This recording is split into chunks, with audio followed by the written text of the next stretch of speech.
اولئک الذین صدقوا واولئک هم المتقون، یہی ہیں وہ لوگ کہ جو راست باز ہیں، سچے ہیں. یعنی نیکی کا دعویٰ تو سبھی کر رہے ہیں، وہ جسم فروش عورتیں بھی کہ جو تازیوں کے ساتھ چلتی ہیں کالے کپڑے پہن کر، یا جو دھمال کھیلتی ہیں جا کر عرسوں میں، وہ بھی سمجھتی ہیں کہ بڑا نیکی کا کام کر رہی ہیں. اور جیب کترے بھی نیکی کا کام کرتے ہیں، ڈاکو بھی کرتے ہیں، چور بھی کرتے ہیں، یہ بستہ الف بستہ بے کے لوگ بھی کرتے ہیں. لیکن اصل نیکی کس کی ہے؟ ایک مذہبی طبقے کی نیکی بھی ہے، ریچولز ہیں، رسومات ہیں، ظواہر ہیں، مظاہر ہیں، اندر سے کھوکھلے ہیں، جس کی کہ حضرت مسیح نے بہترین تشبیہ دی تھی یہود کے علماء کے لیے کہ تمہارا حال ان قبروں کے مانند ہے جن کے اوپر سفیدی کی ہوئی ہے، بہت اچھے، چادر بھی پڑی ہوئی ہے، لیکن اندر ان کے گلی سڑی ہڈیوں کے سوا کچھ نہیں.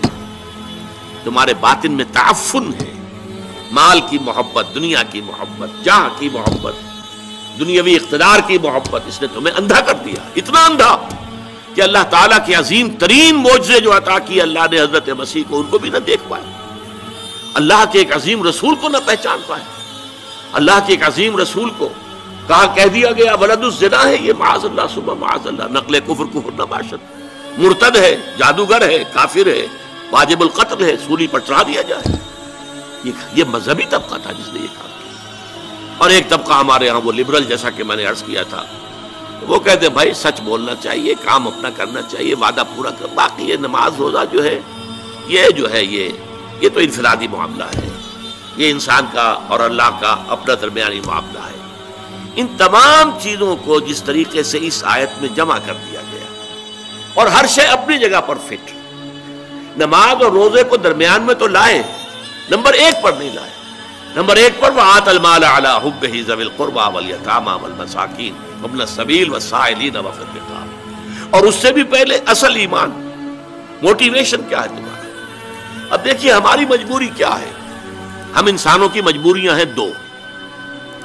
ایک تو یہ کہ ہم اعمال کے ظاہر پر حکم لگاتے ہیں، ہمیں باطنی تو نظر نہیں آتا، ہم کسی کا دل نہیں دیکھ سکتے، ہمیں نہیں معلوم اس کی نیت کیا ہے، اور کسی کی نیت پر بلا سبب شک کرنا، شبہ کرنا، اس کی ہمیں اجازت نہیں.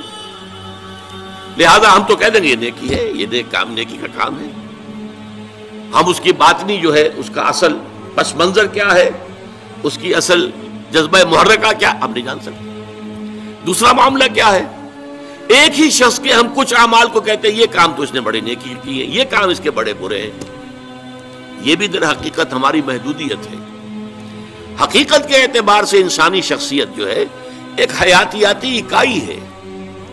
دیکھیے اگر آم کا درخت ہے تو آم لگے گا، اس میں نیمبو کیسے لگ جائے گا؟ آم لگے گا، نیم کی نمولی کیسے لگ جائے گی؟ اگر آپ ایک درخت میں دیکھتے ہیں کہ آم بھی لگا ہوا، نمولی بھی لگی ہوئی ہے، وہ کڑوی کسیلی نمولی بھی لگی ہوئی ہے اور میٹھا آم بھی لگا، آپ کیا کہیں گے؟ کیسے انہونی سی بات ہے. تو شخصیت تو ایک وحدت ہے، یا اس کے اندر خیر ہے یا شر ہے.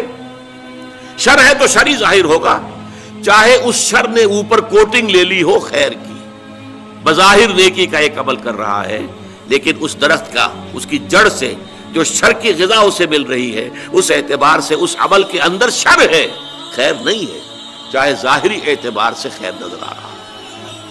اسی طریقے سے جو شخص نیک ہے اس کے عمل میں نیکی ہی نظر آئے گی، برائی نہیں ہوگی.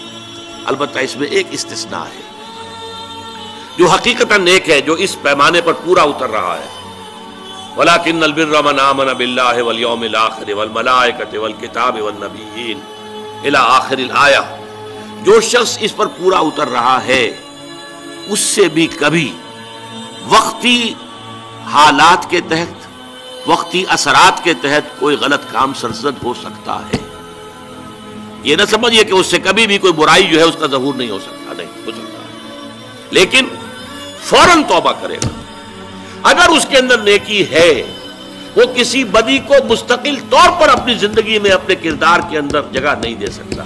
اس کو آپ 2 اور 2 4 کی طرح جان لیجیے. وقتی آلات ہیں، وقتی اثرات پڑ گئے ہیں، یا جذبات کا کوئی طوفان امڈ آیا ہے وقتی طور پر، اور اس میں جو ہے آدمی سے کوئی غلط حرکت سرزد ہو گئی ہے، لیکن اگر نیک ہے اندر سے فی الواقع، فوراً توبہ کرے.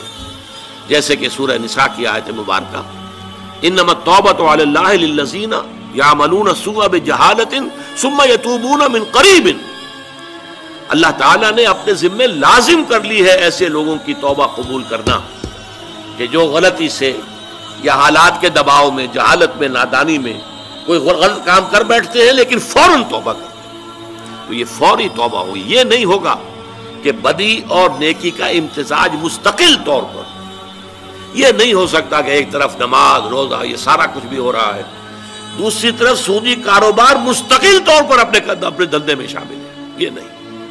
یہ اگر ہے تو اس کا مطلب یہ ہے کہ نیکی نہیں ہے، اصل میں یہ اندر اندھیرا ہی ہے، روشنی نہیں ہے، اندر تاریکی ہے، اندر کوئی نور نہیں ہے، یہ صرف ظاہر کے کچھ اوپر جو ہے لبادے اوڑھ لیے گئے ہیں، ان کی حقیقت کوئی نہیں۔ آخری بات اس آیت کی وَأُولَٰئِكَ هُمُ الْمُتَّقُونَ، یہ سمجھیے بونس ہے اس آیت کا کہ تم نے نیکی کی اصل حقیقت کو اگر سمجھ لیا تو ساتھ ہی یہ نوٹ کر لو یہی لوگ متقی ہیں۔ تمہارا تقویٰ کا تصور بھی کچھ اور ہی ہے، ایک ظاہری وضاحت ہے، شکل و صورت ایک طرح کی بنا لی ہے، لباس ایک طرح کا پہن لیا ہے تو آپ سمجھتے ہیں بڑا متقی انسان ہے۔ یہ ظاہر کے ساتھ، ظواہر کے ساتھ، وہی ہماری مجبوری، ہم دل کے اندر جھانک کر نہیں دیکھ سکتے، لیکن حقیقت میں متقی وہ ہوگا جو اس پورے نقشے پر پورا اتر رہا ہو، جس کی پوری شخصیت جو ہے اس کے اندر یہ رنگ بھرا ہوا ہو، وہ ہے متقی۔ جیسے کہ حضور نے ایک مرتبہ 3 دفعہ اپنے قلب مبارک کی طرف، سینہ مبارک کی طرف اپنے دست مبارک سے اشارہ کیا، التقویٰ ہا ہونا، التقویٰ ہا ہونا، التقویٰ ہا ہونا، تقویٰ یہاں ہوتا ہے، تقویٰ یہاں ہوتا ہے، تقویٰ یہاں ہوتا ہے، تقویٰ دل میں ہوتا ہے، دل میں ایمان ہوتا ہے۔ ایمان اور تقویٰ یہ گویا کہ ہم معنی اور مترادف باتیں ہو گئی۔ اگر اللہ پر ایمان ہے تو اللہ کی معصیت سے بچنے کی کوشش کریں گے کہ نہیں؟ اللہ کو راضی کرنے کی کوشش کریں گے کہ نہیں؟ لہذا اصل تقویٰ یہاں ہے، اور جب یہ اندر ہے تو پھر پورے وجود کو یہ ایک خاص رنگ میں رنگ دے گا، اور وہ پوری شخصیت انسان کی اس آیہ بر میں ہمارے سامنے آ گئی۔